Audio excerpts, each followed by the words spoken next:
So our topic today is looking at high performance court and divorce case triage. It comes from the idea that most courts are interested in trying to find better ways to more effectively handle contentious and often really emotional divorce cases in a way that better meets the needs of the individual families involved. And our little cartoon, and why that's important is divorce is a lot of opportunity, I think, within the divorce cases for this idea of triage or case differentiation, of trying to resolve these cases in a timely way with the appropriate level of court resources directed at them. And in a lot of courts, divorce cases get treated essentially the same way. There is a set of prescribed steps that every case goes through. And that's, in particularly in uncontested cases, those parties might be receiving services that they don't really need and don't really want. They would like to get their case resolved. They've got most of the issues taken care of, they believe, and just need the sign-off of the court to move on with their lives. And so the idea that reduce the burden on those particular parties on the uncontested side is a good thing for them, plus it frees up some additional court resources for those parties who can really benefit from it, and plus sort of reduce all of the workload of the staff and judges who oversee and manage those particular cases.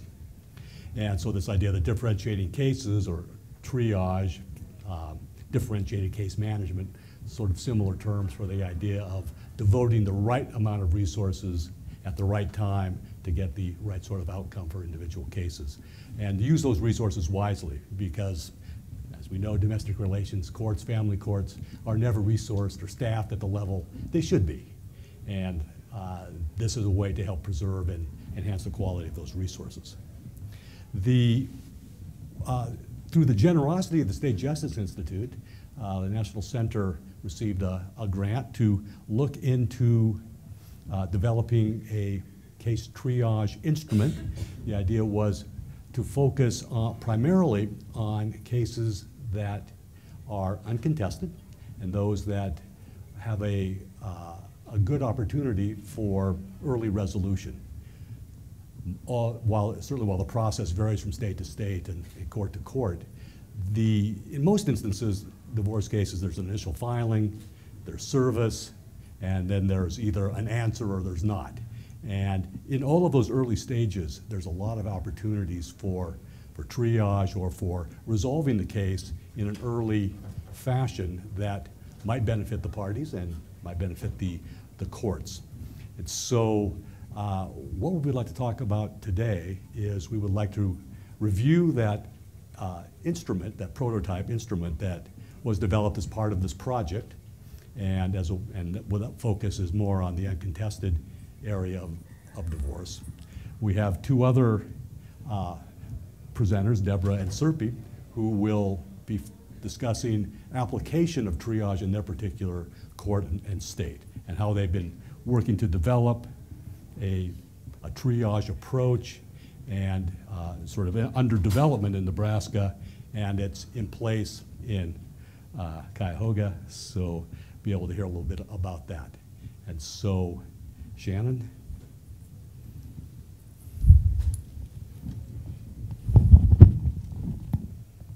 Thank you, Brian. Hi, everyone. Thank you for coming to our session today. So I'm going to talk about the project a little bit and how we came up with the particular instrument we came up with. So as Brian said, we got a grant from SJI, the State Justice Institute, to work with Colorado, Nebraska, and Ohio to develop a tool that courts could use to help triage or at least differentiate their cases. So the committee met first in February 2014, and at this meeting we reviewed many processes and instruments that we could use as examples and see what other jurisdictions are doing throughout the country. One we chose to focus on was one that was done in Holland. Of course, it was done in Holland, so it was all in Dutch. after I learned Dutch, we were able to translate it and see that it was primarily designed for pro se litigants. It is an online tool. The user would go to the website, and at the first page, they see, well, what would you like help with? Of course, one of the answers was separation, so that's the one we chose. Now, when they chose separation, they were taken to a series of background questions about their name, address, age, what was their situation, did they have kids. They also had a series of personality questions, at least that's what I refer to them as. And it asked really detailed questions about, do you feel comfortable living alone? Who has more financial support? Do you have kids? Do you feel comfortable taking care of them? Do you want mediation? It was very, very detailed. So based on how they answered the questions, the survey would direct them to some recommendations and referrals and services that were actually in their jurisdiction where they could get help, and it also described the final steps in the legal process. So even if they wanted to get mediation and maybe try to work it out, there were resources for that. Or if they knew that they wanted a divorce, there were resources for that, and also what they could expect when their divorce was final. One thing we really did like about this particular survey is it also put a strong emphasis on domestic violence.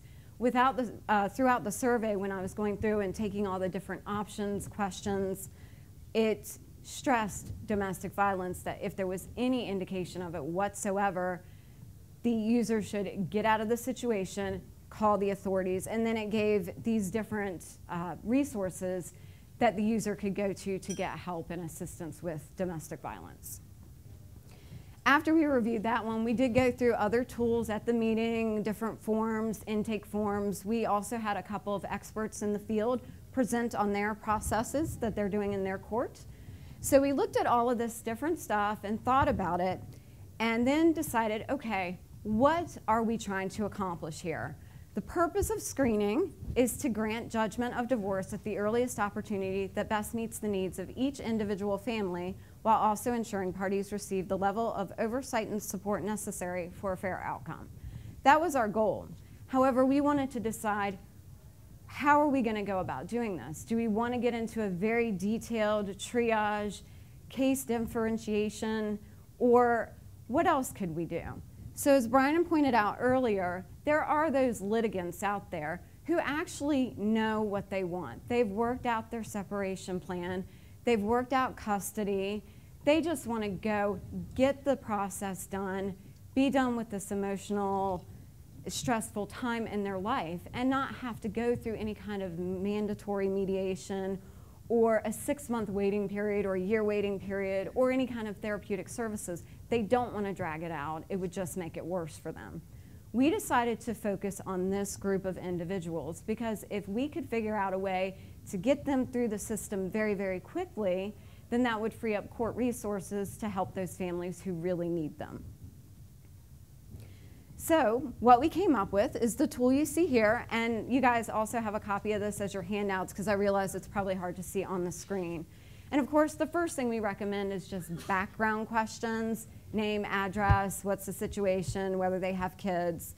And then another thing we recommended here was for your particular jurisdiction, listing any kind of requirements prior to their filing or petition, anything they might need to do. We do realize this will vary from jurisdiction to jurisdiction. We did not design this to fit every court. We designed this specifically as a model and as an example for courts to say, oh yeah, that makes sense for us, or I'm not sure if we could do this. So it would really, really be up to each court when they could implement this. It could be before filing, it could be online, it could be in person, it could be after filing when an answer comes back. It might be with a clerk at the window. They hand them the forms and hand them the survey as well and say, can you please fill this out so we know where you're at with your divorce or with your process. So it's really entirely up to each jurisdiction. But one thing that was key was, is there agreement on everything?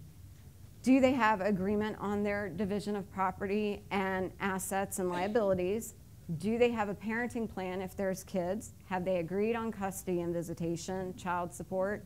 Is there going to be spousal support? And then assuming the parties have reached everything in full agreement, then of course there's a lot of paperwork. Some parties might not even know what paperwork is required, but assuming they do, they've gone through it and filled out everything that is required for your court. And we just list, again, some examples. We know it will vary from court to court. But assuming all of this is taken care of, then we say, okay, this is a very stressful time. People are forgetful. They've got a lot going on. We just put in a reminder in here. Is everything signed? Is everything notarized? Is everything ready to go so you don't get to the court with your paperwork and realize, oh no, the other party didn't sign this document. So we just put that in there as a reminder. Assuming all of that is taken care of, then you have a party in front of you that is ready. They can go through the system and be done with this as quickly as your court allows. And this is where we recommend sort of what are your next steps? Is there a waiting period? Do we require mediation? Do both parties have to be at the final hearing? Does there have to be a final hearing? All of that we recommend listing right here so people know what to expect and they know how long it might take. We also suggested maybe putting things that people won't remember to do, like changing vehicle titles, changing their loans, changing just on DMV, stuff, anything like that, again, because it is a stressful time and people are trying to juggle so many things that things are bound to fall through the cracks. Now, of course, you are going to have people who say, I'm not sure, or no, I don't have this, or I need help, but I'm not sure with what. This is where the court needs to decide, okay, how can we help them? Can we keep these litigants in this early resolution group? And if so, how? And it could be something as simple as, I'm not sure how to fill out these forms. We can give you an example of that. Or, I don't have a parenting plan. We agree on what we want to do, but I don't know how to write this up. Okay, well, this is what a typical parenting plan might look like. Or, we want to do child support, but we have no idea what the calculation is. Maybe there could be a calculator. Again, this would be up to the court. It would be great if it could be something where it's online and they could just access everything, or if the court has a self-help center within the courthouse that the litigant can be directed to. But assuming it's something simple that your court can resolve fairly quickly, then you can actually say, I have your answer. Your paperwork's done. You can be done with this in however many months, and they can move to that next step process. You have a waiting period, you don't have a waiting period. The point is they can be resolved quickly, early, with as little court involvement as necessary. Of course, then you're going to have those who go, I have no idea, we don't agree on anything. Then they are the ones that you would direct to the next steps in the court and focus your time and your services on. And if they wanted to do mediation or some type of therapeutic services, that's the litigants that would move on to the next more detailed, thorough step. Of course, we did not want to ignore domestic violence, so we also recommended some potential safety screening questions that this could be done very early in the process when someone comes in. They could possibly fill out something and then they could be directed on where they need to go or get an emergency protective order or anything like that that might be necessary.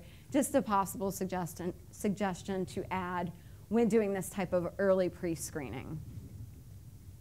So does anybody have any questions?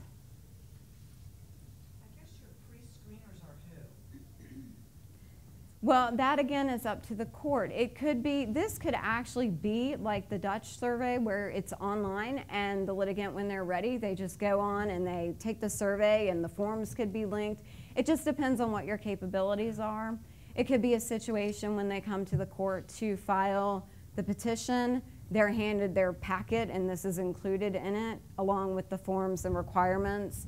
It could be a situation where they filed and once the answer comes in, then both parties are given this, because then you have confirmation from both parties that they agree versus just one.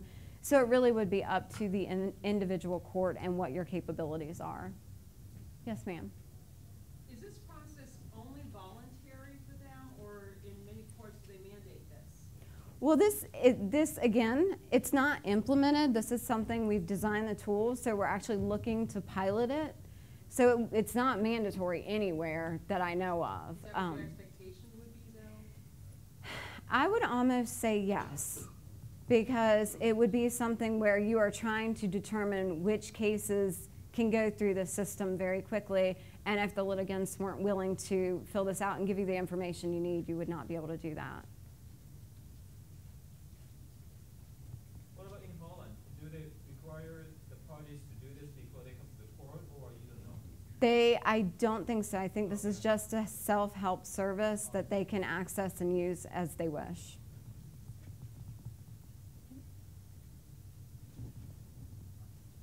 Okay, well, so the next part of our presentation is to hear what courts are actually doing in real life.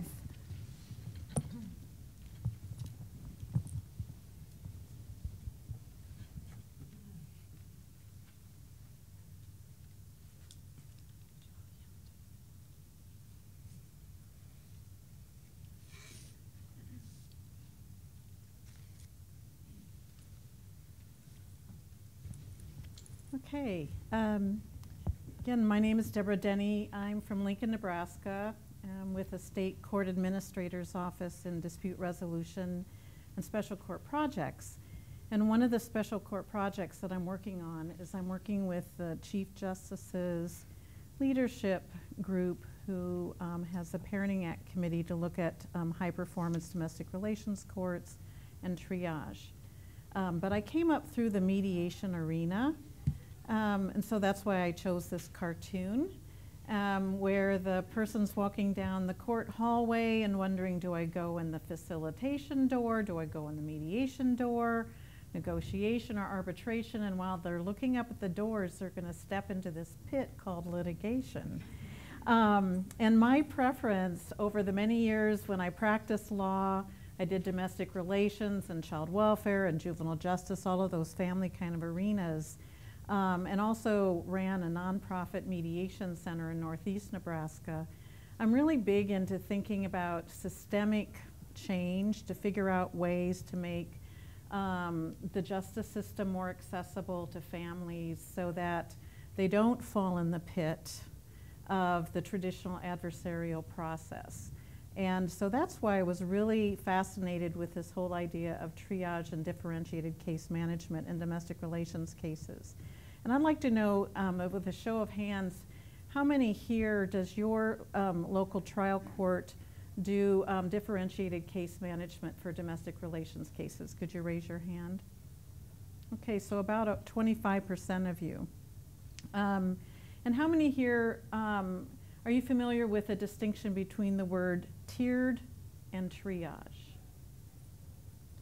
It was really helpful for me to have that concept of tiered services versus triage services brought out. And tiered, T-I-E-R-E-D, of course there are tiers when you go through a divorce or custody, but this is T-I-E-R-E-D. You know, if you can imagine a set of steps, that you're going up a set of steps, and at the end of a long set of stairs you finally reach your decree. And in order to get up to your decree, you do one kind of procedure at a time. In a typical custody or dissolution, you start with your filing, you file the petition, you wait for the answer, then you might have a preliminary hearing, a temporary, then you might be required to go to mandatory education, then next you might be required to go to mandatory mediation, and then you might have some discovery, and then finally you make it to the final decree. And so that is kind of a simplified version of tiers, going up those steps. Triage, on the other hand, is, as Shannon was talking earlier, and Brian, it's a way of sorting the parties that come to the court. So instead of, you know, in the justice system, we try to, you know, have equal access to justice, due process, and so traditionally our courts have been set up to be pretty uniform in how people go through this tiered process. And of course, the whole idea of parenting education and mediation and those other resources, we're in recognition that we're trying to make the courts more person-friendly and less adversarial. You know, when we went to no-fault divorce back in the early 70s, that was part of the whole history of trying to separate this adversarial nature to more cooperative. But all in all, when we think about triage and sorting, it's shifting, and I like to liken it to that bell curve.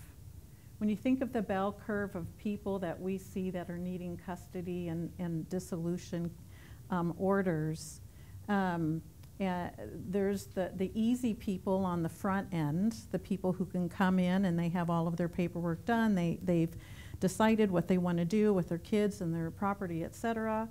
And then at the other end of the bell curve, those are the tough cases, that 15% that comes back time after time after time after time after time. And so thinking about, the way I like to think about the triage or differentiated case management in domestic relations is recognizing that in some ways we can think about it as a problem-solving court, right? You know, that we're looking at this civil court process where if people at the tough end, that 15% of high conflict domestic abuse, substance abuse, mental health, that where there's a lot of pressure on the court process for post-decree custody battles, that, you know, parenting coordinators get involved, that the courts can put more of their resources over there and that hard 15%. And then if we can so-called offload the easy cases early on, it'll make the consumers more happy, it'll take less resources and less court time and move people through the system to achieve what they want. So love the concept, but how do we inform and educate our colleagues back in our states to say we want to go down this road and shift from a tiered to more of a triage process. And that's what I'm going to talk about in Nebraska. Nebraska domestic relations, we still have, you know, we're in the Midwest. We're kind of the last people from the coast to do things differently. So in a good way, we learn from other people's mistakes and other people's approaches. And one of the things that drives me crazy in Nebraska is when I practiced law back in the early 80s, the terminology was petitioner and respondent, and somebody got a great idea that domestic relations should be plaintiff and defendant. And to me, that's obnoxious, that, you know, that you're getting a divorce or you have a custody thing and somebody is a defendant. So for me, one of the goals that I'd love to see is to change the language in this process. In 2007, we amended our Parenting Act where we required a parenting plan. I know that might be later than many of your other jurisdictions, but at long last, we required that. We do require mediation prior to contested custody. We do require parenting education. We have mandatory parenting information brochures, and for domestic abuse and high conflict cases, we have a specialized ADR process. So right now, I would say Nebraska has a fairly tiered process, that's step by step by step by step. In 2011, however, we're just tiptoeing into what I would call more of a differentiated process. Statutorily, the legislature waived the final hearing, so the judges can waive that final hearing if all the paperwork is in. How many else out there, how many of your jurisdictions waive a final hearing? A few hands gone up. But, you know, it's like, oh my goodness, you're not going to have a hearing? And yet if people have filed all the proper documents, and they can go forward. So that's a baby step in an incremental way to start going to more of a triage process. In 2011, we started an evaluation of our Parenting Act. We're just finalizing it to see if the Act's being implemented appropriately, and is it reducing children's exposure to parental conflict. That has set the stage for our judges, our lawyers, our court staff to start thinking differently about domestic relations and how it's being done, and truly to recognize that our justice system, one of our goals in addition to addressing court resources, is to look at what's the impact of the judicial system on the children's exposure to parental conflict. And so, how many here have studied the change process or kind of know about it? You know, you can have a good idea, but how do we help other people come along with the idea that we do want to change how our system is working? I would, in the work that I've done in organizational conflict design, what you see is the tiered process, the education, the mediation, the specialized ADR, the temporary hearings. Those are all kind of incremental, distinct grassroots way of dealing with issues. But what the triage and differentiated case management is trying to do is it's trying to redesign the whole system process. How does the court do its business in terms of domestic relations? So if you think again about problem-solving courts and how they've changed how the court does its business in problem-solving courts, it's kind of, in my opinion, a parallel to how does the court change its business process to work with domestic relations. So what have we done in Nebraska? Well, because I was a part of this National Center kind of mini think tank in Denver in February of 2014, where the High Performance Domestic Relations Court and the Triage project was started off that Brian and Shannon talked about.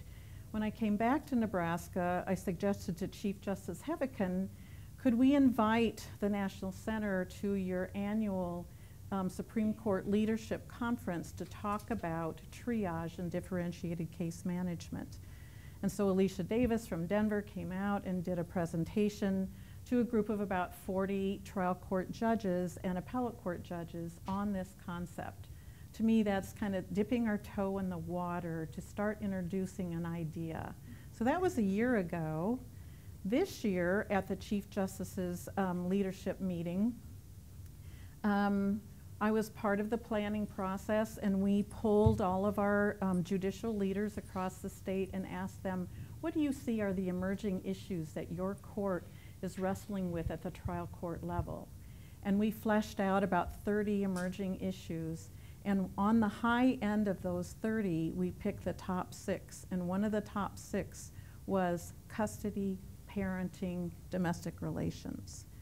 So because of that, at the Chief Justice's leadership meeting back in May, we have now a new task force working this year, and the goal is to accomplish a concrete step toward moving toward a high-performance domestic relations court. And that's what I'm here to talk with you about, is to give you an example of a state, and we're a fairly unified court system in Nebraska. We do have 12 districts. We have about 55 district court judges, which are over the domestic relations. Of course, each judge has their own court and do things their own way. However, we try to have a nice balance of local control and some statewide uniformity. But one of our goals in this new Parenting Act subcommittee is to do another incremental step toward more of a triage, which is right now to get a divorce in Nebraska, you have to wait 60 days after filing and service. How many states have a waiting period between filing and final decree? A lot of you. We were privileged to have Judge Kevin Burke at this leadership meeting from Hennepin County in Minnesota.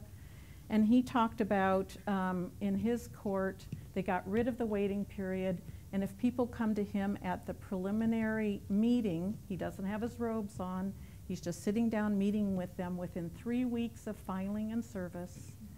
And he basically does a verbal triage with the parties. And if they have all the paperwork and decisions together, they can go downstairs and get the decree that afternoon. It's that simple.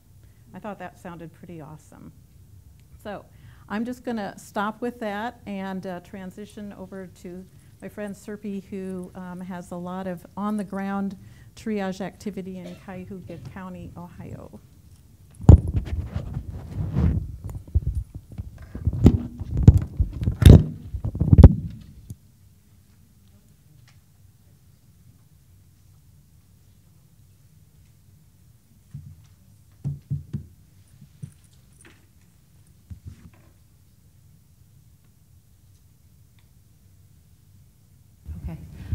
I'm Serpy Ergen. I'm a magistrate in Cuyahoga County, which is in Ohio. Been there for 29 years, and I have seen a lot of changes in 29 years over how domestic relations court is operating. You know, we've seen changes in pro se litigants and all kinds of services. The court's becoming sort of an umbrella for services that are provided within the court, and we're not doing things business as usual. You know, where it was an adversary system where the court basically follows what lawyers are basically dictating to the court to do, and the judge is an impassive, impartial observer who just steps in at the end. We are now being a very proactive court, and so we were really excited about this concept of triage, even though we didn't even really know what the word triage was. We just kind of realized that we were doing it already. So what is triage? You know, one of the things, really all it is just a common sense thing of sorting cases, right? In the past, cases would come in and you would just put it on the next person available's docket, and they would just handle it like every other case, and it would just go through the end. And we really didn't worry very much about customer service. We didn't think about, you know, how it was going to be. It was just going to be processing the cases or whatever and going to the end. But now there's been a lot of research about divorce and the effect of conflict on kids, and, you know, how the process is working. And I think that we're all aware, you know, if you work in the system, that the public is not happy with the courts, and they're particularly not happy with domestic relations courts. Have any of you guys seen that movie Divorce Court that came out sometime in the last year? I don't know if you know that. It is awful. It's you know, it's basically just terrible about what people perceive about the court system and how expensive it is and how much delay it is, and how you know, damaging it is to families as they're going through it. So we have to do something in order to improve people's experiences in the court system.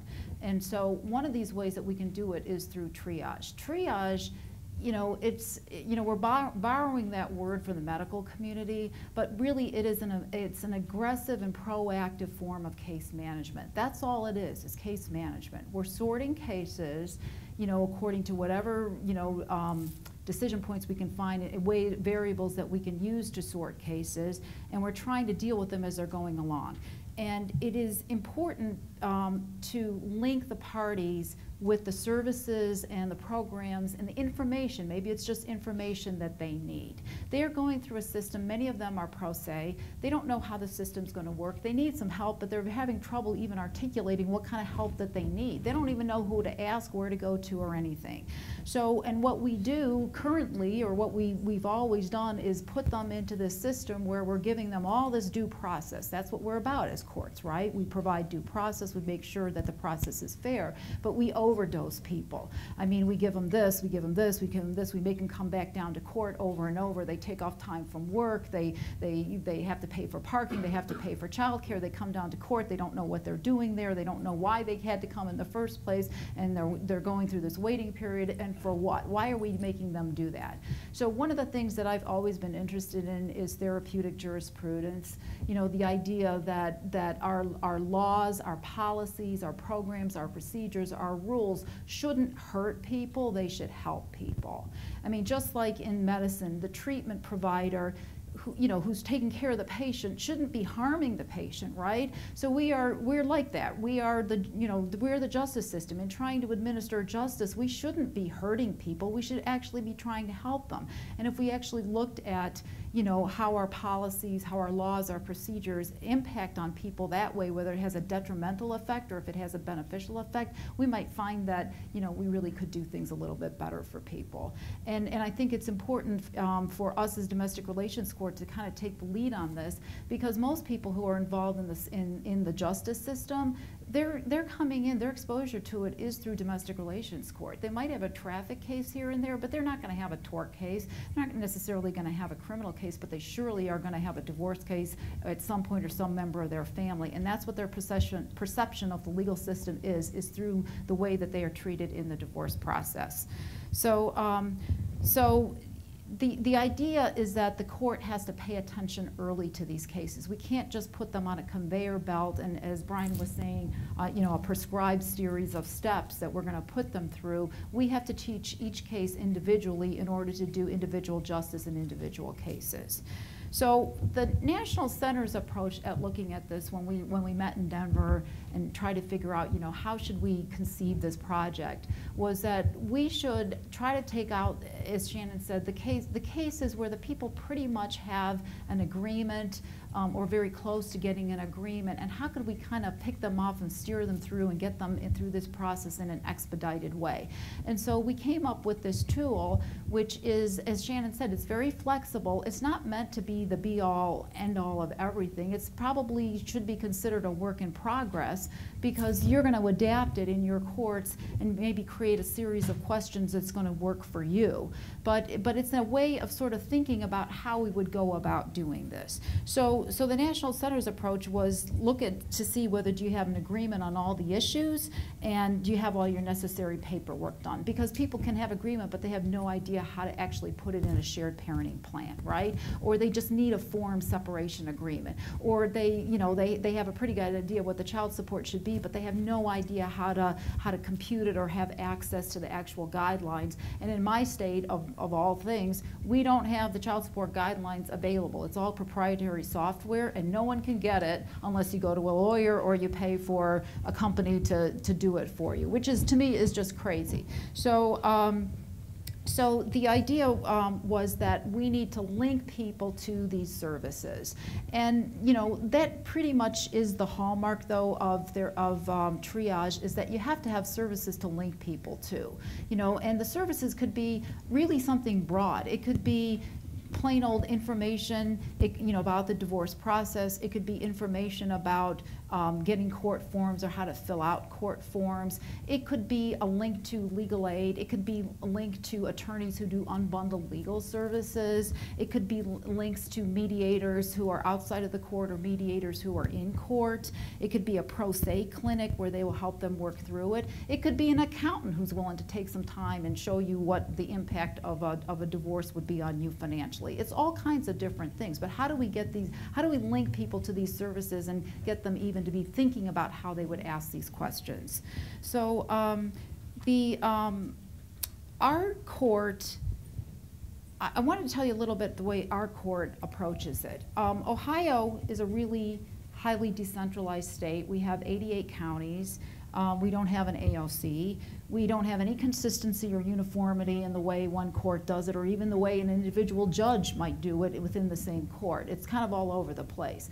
And that sounds like it's a bad thing, but I have to say that in some ways it's a good thing, because we sort of have the opportunity to be able to make a change and try it, and if it doesn't work, we can be creative and we can change it pretty easily, as opposed to my impression from being here is that, if you have to do it as a statewide thing coming down from the top, it's hard to make those changes. And as somebody mentioned in another training yesterday, that if the decisions are wrong, then the whole state's doing it wrong. So it's an opportunity, I guess, if you're decentralized, to kind of be more nimble and make the changes as you're going along. And so we have the capability of doing that. So the Cuyahoga DR Court is the largest DR court in Ohio. So we have 5 elected judges and we have 19 full-time magistrates. We process about 8,200 case types a year. That's marriage terminations, custody, the ones that are counted, and we probably do about 20,000 motions a year. So Columbus might be overtaking us pretty soon, but we are a pretty high volume court.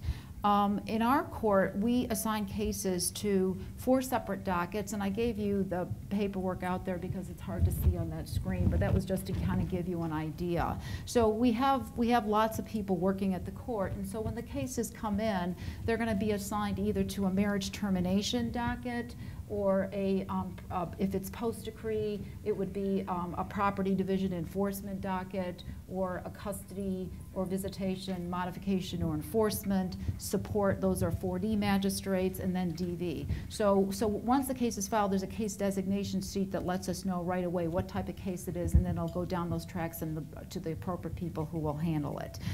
In terms of how our court is oriented, we have a heavy use of magistrates, which I'm getting the impression from being here that is something pretty different from other states. Magistrates are court employees in Ohio. They are career professionals. They have all the qualifications that judges do, and many of them, in fact, will run for judge later. They are held to the same standards of conduct that all judges are held to, and they do the bulk of the work. I mean, if you have, like I said, in our court, 19 magistrates and 5 judges, you can see that the workload is heavily geared towards the magistrates doing that kind of work. But the thing with the differentiated dockets is that the people who are handling that work, they get to be expert at what they're doing. They are they know those issues. If you're on the custody docket, they know those issues right away. If you're on the support docket, they understand all the issues that go along with calculating support and contempt issues and things like that. And so it's very, you have a level of expertise that you wouldn't get when you use differentiated case management than if you had to be sort of a jack of all trades and like a practitioner that's doing kind of everything, and then you only understand a little bit about everything as opposed to being an expert in it. We have a really strong focus on meeting time guidelines in our court and ensuring that court events are meaningful. We are interested in resolving cases in the shortest period of time with the fewest number of hearings possible, but we want those hearings to be meaningful. So we want to make sure that each hearing is scheduled for the appropriate amount of time for that hearing, and that the time in between hearings, the median time in between hearings, is exactly what it's needed. And I was at another training recently where they were talking about the time in between those hearings, and that it depends on local culture. Somebody comes in and asks that you need to do a reset, and it should be it's automatically 30 days or it's automatically 60 days. We're not like that. If the case needs to be continued because we need to get some tax returns, well, we can do that in 7 days. You're back in 7 days. We're not going to spend 60 days waiting for you to get the tax return or whatever to come back. So we're trying to boil it down to the fewest number of hearings because we're not interested in dragging people back to court again over and over. Their time is valuable and our time is valuable. And once we put this in place, we found that we're really able to get good clearance rates. We have good time to disposition, our age of active pending caseload. And what it does is, when you get resolved cases more quickly, you have all kinds of free time to work on the cases that really do need the work. And you have openings in your docket to have cases come back quickly. It's not like, well, the first available date is 6 months from now or 3 months from now. It's a very effective thing. So we have expedited tracks, and we have an ordinary track, and then we have complex tracks. And really the difference between the complex tracks is that you might have to have more hearings in between after the second appearance, because there's just some cases that are really complicated and you have to have more time to do those things, or there are appraisals and things being done that for reasons beyond anybody's control that just didn't get done in the right time. Yes? Quick question. Sure. You may have said this. The magistrates, are they located on certain tracks or certain places of the track? The magistrates, here's the thing, in Ohio, magistrates can handle the case from the beginning to end. So we don't do just preliminary matters or this discovery, things like that. We get the case from the very beginning and we go to the end. I'm not saying that in all courts that they will do that, but in our court we do that. So I will get the case from the beginning, and if it has to go to trial, I'll try the case and I'll write the findings of fact and conclusions of law. And it's very effective because there's no one that knows more about that case than that one person, as opposed to sort of piecemealing it out for people here and there, so that this person's doing this and this person's doing that. And there's a real rapport that's developed between the hearing officer and the people because it's the same person.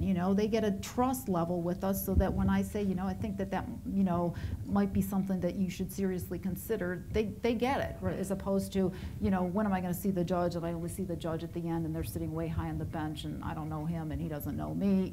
It's very hands-on.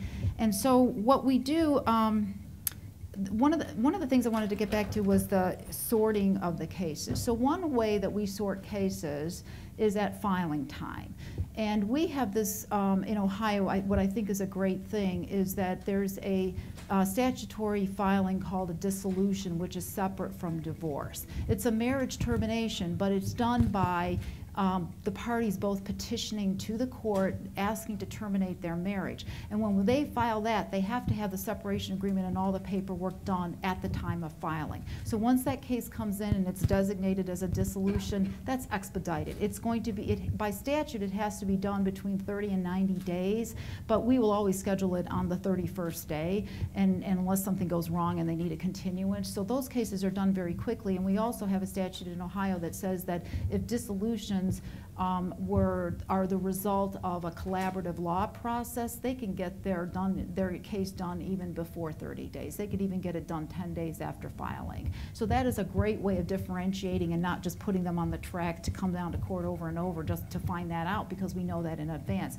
And I would think that, does anybody have such a thing in your jurisdiction to, or is it all just filing for divorce? No. So you do? Oh, yes, you're in Columbus. There you go. But I would think that if you could explore that in your jurisdictions, that wouldn't be that hard of a thing maybe to get, to sort of have an expedited track so that you could, look into changing the legislation to create such a creature so that it isn't all filing for divorce. Another way of differentiating cases is obviously answer date. If no answer comes in, so we have, when the case comes in, we have somebody who's assigned to look at the case to see if there's an answer coming in. If no answer comes in, then we will set it for a final hearing uncontested 42 days after service, which is the earliest time under the statute that we could grant it. That's expedited. It is done. People are on their way. Then you have the other cases where people have filed an answer, or an answer and counterclaim, and then you're sort of differentiating between, is it ordinary or is it complex? How complex is this? How many parties are involved? Is there property? Is the property located outside of the country? Are there high conflict issues going on, special needs, things like that in this case? And so those cases may take more hearings. But basically, if you look at that chart, under the first one, the divorce, you're going to have a case management conference, and I'm even having trouble reading it, but I think it's 60 to 90 days or whatever, and then you will have a second appearance, which is basically, yes, a report out, and if you have to make additional orders, and then you're going to have the third one, which would be a final pretrial or settlement conference, and then it's trial, and it works pretty well. So that's our form of differentiated case management. One of the things that I think is really important when I was focusing on being aggressive case management is that the hearing officer has to be really, really actively involved. So what I was talking about before has to do more with the screening tool and trying to differentiate the cases between the ones that have an agreement versus the ones that are contested and they're going to really need some more care and attention by the court. And so at that very first hearing, the magistrate, we will set it for like an hour. We don't do 10-minute status calls to find out that it's contested or not contested. We spend about an hour with the people really going through the issues and explaining what the pros and cons are of appointing a guardian ad litem or going to mediation or doing a forensic custody evaluation and all those things. And as a result of that, we learn a lot about the case, and then we make referrals for services. And we don't, basically the magistrate or the judge is making a clinical assessment of what's going on. It's not using a tool or anything like that to do it. It's just making, after having a really informed discussion where the parties are always in the room with the attorney so that everybody's doing it together and we're all rolling up our sleeves on this, then the court will make a clinical assessment and say, I think you should go to mediation at this point, or maybe we need to settle this, or maybe we need to do a brief focused evaluation rather than a full-blown custodial evaluation, or maybe we need to do a substance abuse assessment, but we don't need to do all this other stuff, or maybe you need a parenting education class, but you don't necessarily, it doesn't have to be skills-based, it just needs to be a parenting education class that has has to do with the effect of conflict on kids, you know, or, and the effect of divorce on kids. And so that's where we kind of focus on it. So I just kind of wanted to leave you with that. It works for us. I think it could work for you, but it's not going to be the same way that we do it. I mean, you have to figure out how you could adapt this approach to your locality. You know, I think it's a holistic approach. I think it could really reap benefits for you, not just for the parties, because as I said, I think it's better for them, but for you, because you will have more time to focus on the cases that you really need to do, and you'll be able to use the resources, which we know are scarce for everybody. You'll be able to use those for the cases that really, really need it, and not just putting people through the steps and using up your own time on things that are really not very meaningful. So with that, I mean, I could probably talk for hours about this stuff, but I need to let you guys ask some questions. What? Yes? I guess I have a question for both your project and the Nebraska project. It sounds like you both implemented some kind of triage. You seem to think you're going to save time and resources, but at the end of the day, are you collecting information? How are you evaluating it? Do you really know whether you're saving any time or Okay. any money, or is it just something that everybody's got a good feeling about, and so you're charging ahead with it? Okay, so I think that's an excellent question, because we all want to be data driven, and I'm not saying that, and I'm going to kind of ask our researchers here to tell us, but I don't know that there is a ton of empirical evidence on this that it necessarily works, okay? I think it's really kind of new, and not too many places are doing it, and I think it's a little bit early to say that it's not going to work or it is going to work, but I think at this point we really almost don't have any choice to kind of go ahead and try it and see. And I would just say anecdotally it's working for us. Yeah, your gut reaction is Yes. it is working. Yes, differentiated case management works, and triage works too, at least from my own personal experience. I don't know if you guys wanted to add anything to that. Yeah, in the electronic materials that you have, there's a bibliography, a very short bibliography on triage and differentiated case management. And there has not been a research empirical study on it yet. And so this is all newer. Nebraska, as I said, is still in the process of deciding, yes, we want to go this direction, so that's step one. Step two is when we start going that direction, is there a way that we can track data to give us that empirical information? So for example, Nebraska's doing this evaluation of our Parenting Act and the changes that happened in '07.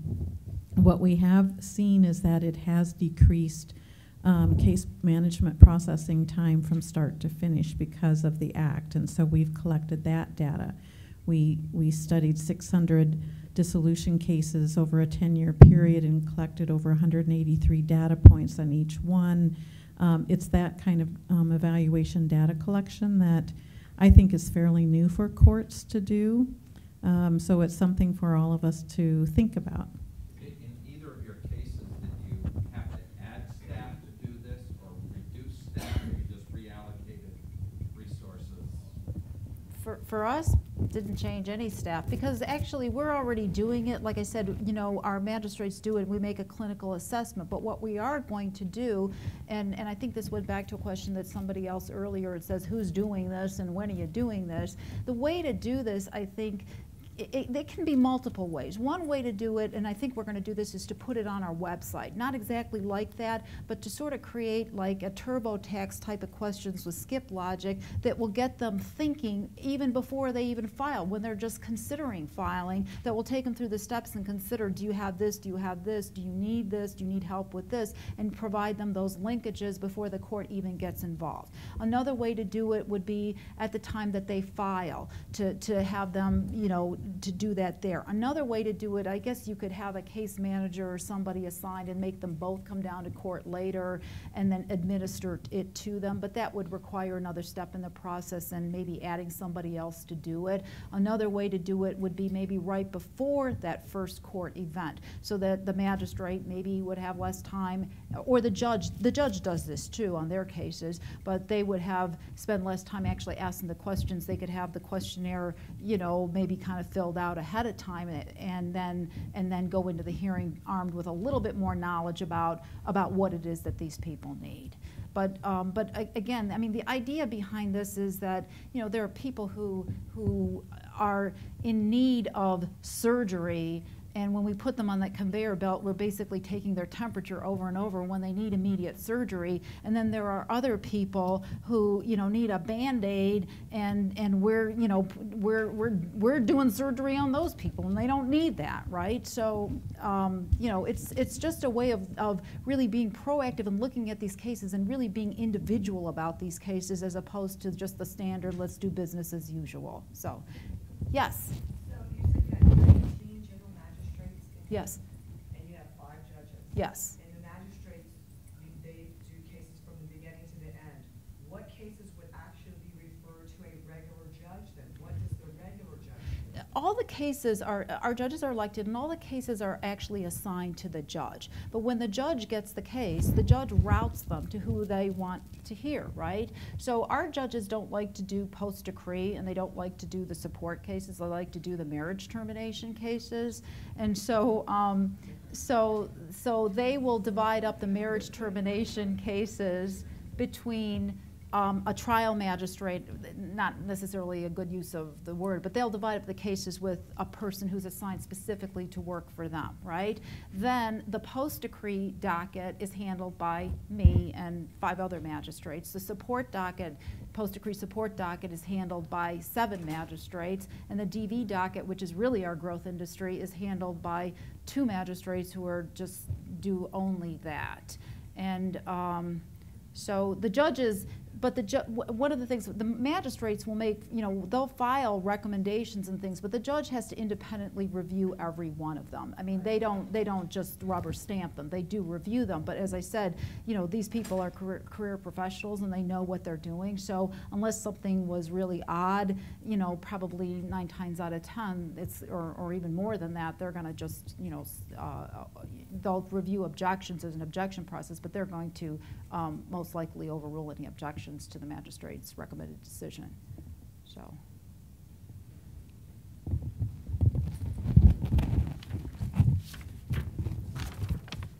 Okay, so I know our time is almost up. I just wanted to direct you guys to the High Performance Domestic or Divorce Case Triage website that has some information about the project. It also has a link to the final report and some of the resources.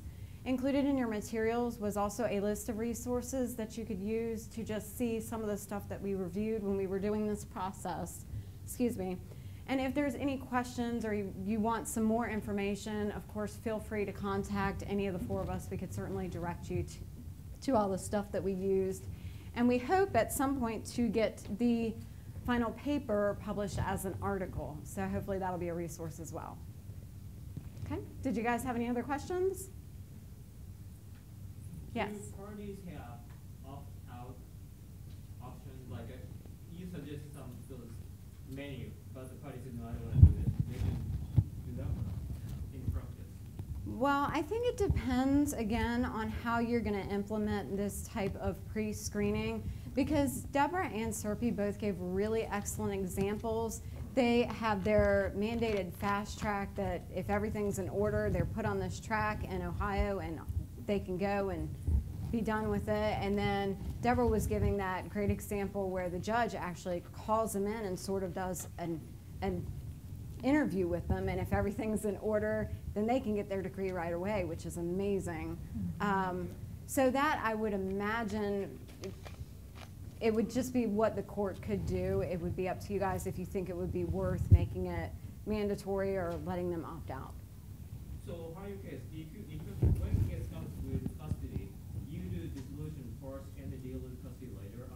No, okay. no, I'm talking about post-decree, continuing jurisdiction where they want to modify or, you know, change a custody order or a parenting time order. That's what I mean when I say post-decree custody docket. Or they're coming in afterwards. Oh, okay. Yes. So when they come under those two issues together, I have a kid, I want a divorce, then how would you put the case into?